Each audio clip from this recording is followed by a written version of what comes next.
بسم اللہ الرحمن الرحیم۔ زمزم ٹی وی کے معزز دوستو السلام علیکم۔ قرب قیامت ایسے لوگ آئیں گے جو بہت طاقتور ہوں گے، کوئی بھی ان کا مقابلہ نہیں کر سکے گا۔ وہ زمین پر موجود سارا پانی پی جائیں گے، ہر قسم کی کھیتی، پھل اور درخت کھا جائیں گے، جو بھی ان کے راستے میں آئے گا سب کو تباہ و برباد کر دیں گے اور زمین پر فساد برپا کریں گے، یعنی یاجوج ماجوج، جنہیں انگلش میں گوگ میگوگ بھی کہتے ہیں۔ یاجوج ماجوج آخر کون ہیں اور کیا ہیں؟ کیا یہ جانور ہیں یا پھر ہم جیسے انسان ہی ہیں؟ آخر یہ کون سی مخلوق ہے اور اس وقت کہاں پر موجود ہے؟ یاجوج ماجوج کا قصہ آپ نے بہت دفعہ سنا ہوگا، لیکن آج میں آپ کو اس قوم کے بارے میں قرآن و حدیث کی روشنی میں حیران کن اور دلچسپ حقائق بتاؤں گا جو آپ میں سے شاید ہی پہلے کوئی جانتا ہو۔ دوستو ویڈیو کو اینڈ تک لازمی دیکھیے گا، اور جو دوست چینل پر نئے ہیں وہ چینل کو سبسکرائب کر لیں اور بیل آئیکن کے بٹن کو پریس کر لیں تاکہ میرے آنے والی ویڈیو آپ تک بآسانی اور سب سے پہلے پہنچ سکے۔ معزز ناظرین، یاجوج ماجوج کو قرب قیامت کی 10 بڑی نشانیوں میں سے ایک بتایا جاتا ہے۔ ان نشانیوں میں دجال اور حضرت عیسیٰ علیہ السلام کی واپسی کا بھی ذکر موجود ہے۔ یاجوج ماجوج کا ذکر تورات میں بھی موجود ہے۔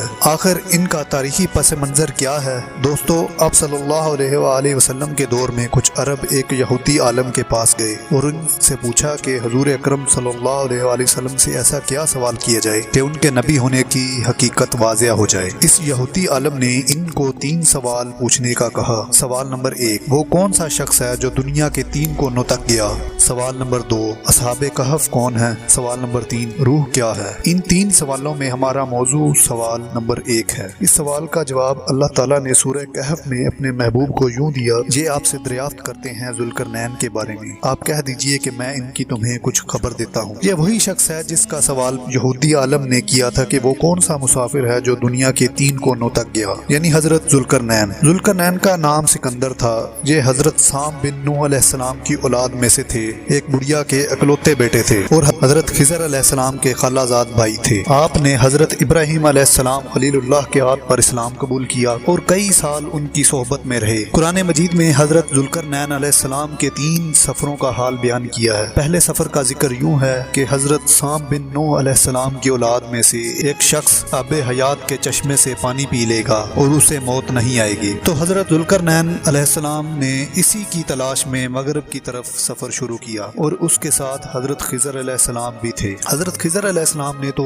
آب حیات کے اس چشمے سے پانی پی لیا، مگر حضرت ذوالقرنین علیہ السلام کے مقدر میں وہ پانی نہیں تھا۔ حضرت ذوالقرنین کا سفر جاری تھا۔ آپ چلتے چلتے ایسے مقام پر پہنچے جہاں سورج غروب ہوتا ہے۔ آپ دنیا کے آخری کونے تک پہنچ گئے تھے اور سورج غروب ہونے کے وقت آپ کو بالکل ایسا لگتا تھا جیسے سورج ایک سیاہ چشمے میں ڈوب رہا ہو۔ آپ مغرب میں بہت آگے پہنچ چکے تھے۔ وہاں آپ کو ایک عجیب و غریب قوم ملی جو جانوروں کی کھال پہنے ہوئے تھے۔ وہ دریائی مردہ جانور کھاتے تھے، اس کے علاوہ ان کی کوئی خوراک نہیں۔ وہ قوم ناسک کہلاتی تھی۔ حضرت ذوالقرنین نے ان کو اسلام کی دعوت دی۔ کچھ لوگ تو ایمان لائے لیکن کچھ لوگوں نے انکار کر دیا اور آپ کے ساتھ جنگ کی اور آخر کار بے بس ہو گئے۔ دوسرا سفر ایسٹ یعنی مشرق کی طرف تھا۔ آپ چلتے چلتے ایسی جگہ پہنچ گئے جہاں سورج طلوع ہوتا ہے۔ آپ نے وہاں ایسی قوم دیکھی جن کے پاس کوئی عمارت تھی نہ کوئی مکان۔ وہ لوگ جب سورج طلوع ہو جاتا تو وہ زمین کے اندر غاروں میں چلے جاتے اور جب سورج ڈوب جاتا تو غاروں سے نکل کر اپنی روزی کی تلاش میں نکل جاتے۔ یہ لوگ منسک کہلاتے تھے۔ حضرت ذوالقرنین علیہ السلام نے ان کو بھی دین اسلام کی دعوت دی۔ اسی طرح کچھ لوگ تو ایمان لائے اور کچھ لوگوں نے جنگ کی، لیکن آپ نے ان کو بھی شکست دی۔ اب ان کا تیسرا سفر نارتھ کی طرف تھا۔ آپ علیہ السلام سفر کرتے کرتے سدین یعنی 2 پہاڑوں کے درمیان پہنچ گئے تو وہاں بھی بہت عجیب لوگ تھے۔ ان کی زبان بہت عجیب تھی۔ ان لوگوں کے ساتھ اشاروں میں بھی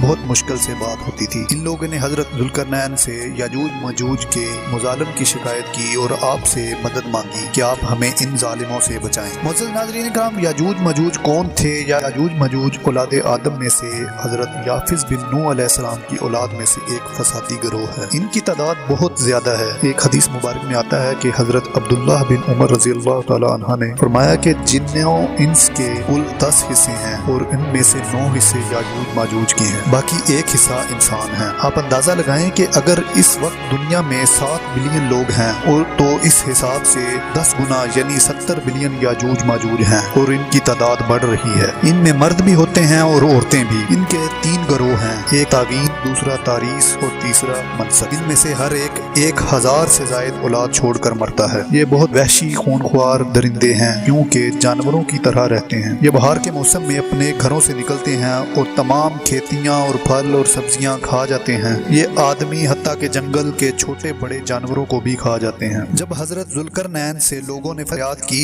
کہ آپ ہمیں ان ظالموں سے بچائیں، چاہے اس کے بدلے میں آپ کچھ مال ہم سے لے لیں، تو حضرت ذوالقرنین نے کہا کہ میرے پاس اللہ کا دیا بہت کچھ ہے جو بہت بہتر ہے، لیکن تم وسائل اور محنت کے ساتھ میری مدد کرو اور میں تمہارے اور ان کے درمیان رکاوٹ پیدا کروں گا۔ آپ نے ان دونوں پہاڑوں کے درمیان گہری بنیاد کھدوائی حتیٰ کہ نیچے پانی نکل آیا۔ پھر آپ نے اس میں پگھلا ہوا تانبا ڈلوایا اور لوہے کے تخت نیچے اوپر لگا کر ان کے درمیان لکڑی اور کوئلہ بھروا دیا اور اس میں آگ لگوا دی اور اس کو پہاڑ کی بلندی تک اونچا کر دیا، اور یہ بہت مضبوط دیوار بن گئی اور یاجوج ماجوج دیوار کی دوسری طرف قید ہو گئے۔ حدیث پاک میں ہے کہ یاجوج ماجوج روزانہ اس دیوار کو توڑنے کی کوشش کرتے ہیں۔ دن بھر محنت کے بعد جب دیوار ٹوٹنے کے قریب ہوتی ہے تو ان کا سردار کہتا ہے کہ چلو اب کل توڑیں گے، لیکن دوسرے دن وہ دیوار اللہ کے حکم سے پہلے سے زیادہ مضبوط ہو جاتی ہے۔ یہی عمل روزانہ دہراتے ہیں، لیکن قیامت کے قریب جب اللہ کی رضا ہوگی تو ان میں سے ایک شخص کہے گا کہ انشاءاللہ کل اسے ہم توڑ دیں گے۔ اگلے دن جب وہ آئیں گے تو دیوار اسی حالت میں ہوگی جیسی وہ چھوڑ کر گئے تھے۔ اس وقت وہ دیوار توڑ کر باہر نکلیں گے۔ آپ صلی اللہ علیہ وسلم کا فرمان ہے کہ قیامت قائم نہ ہوگی یہاں تک کہ یاجوج ماجوج نہ آ جائیں۔ یاجوج ماجوج کے نکلنے سے پہلے اللہ تعالیٰ دنیا سے تمام نعمتیں اور علوم حتیٰ کہ قرآن مجید بھی اٹھا لے گا، جس سے دنیا اور دین کی برکتیں زمین سے اٹھ جائیں گی اور لوگ ان برکتوں سے محروم ہو جائیں گے۔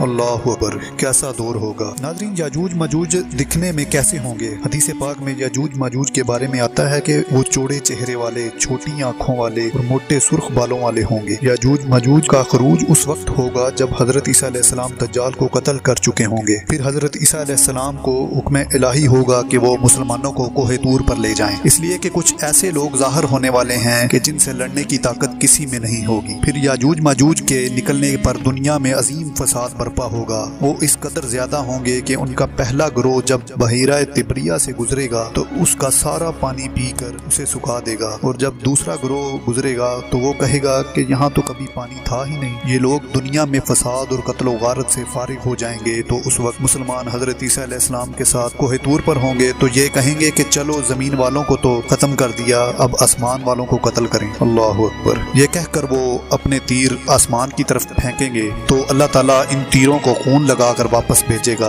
یہ سمجھیں گے کہ ہم نے آسمان والوں کو بھی ختم کر دیا۔ پھر حضرت عیسیٰ علیہ السلام کوہ طور پر اپنے ساتھیوں کے ساتھ اللہ سے دعا کریں گے۔ پھر اللہ تعالیٰ نگفان نامی کیڑا ان کی گردنوں میں پیدا فرمائے گا جس سے وہ یکدم سارے مر جائیں گے۔ حضرت عیسیٰ علیہ السلام پہاڑ سے نیچے آئیں گے اور دیکھیں گے کہ ساری زمین ان کی لاشوں سے بھری ہوگی اور زمین پر بدبو پھیل جائے گی۔ پھر حضرت عیسیٰ علیہ السلام کی دعا کی برکت سے اللہ تعالیٰ ایسے پرندے بھیجے گا جن کی گردن اونٹ جتنی ہوگی، وہ یاجوج ماجوج کی لاشوں کو اٹھا کر وہاں سے لے جائیں گے جہاں اللہ چاہے گا۔ ان کے مرنے کے بعد زمین پر اتنی بارش ہوگی کہ زمین برابر ہو جائے گی، اور زمین کو حکم ہوگا کہ اپنی برکتیں اگل دے اور آسمان کو حکم ہوگا کہ اپنی برکتیں انڈیل دے۔ گویا زمین امن و سکون اور برکتوں سے بھر دی جائے گی، اور برکت کا یہ عالم ہوگا کہ ایک انار کو ایک گروہ کھا سکے گا، اور دودھ میں یہ برکت ہوگی کہ ایک اونٹنی کا دودھ ایک جماعت کے لیے کافی ہوگا۔ گویا ہر چیز میں برکت آ جائے گی۔ یاجوج ماجوج کے واقعے سے ہمیں یہ پتہ چلتا ہے کہ اللہ تعالیٰ ظالموں کو یکدم ختم کرنے پر بھی قادر ہے، مگر انہیں مہلت دیتا ہے تاکہ وہ توبہ کریں۔ آخر میں اللہ تعالیٰ سے دعا ہے کہ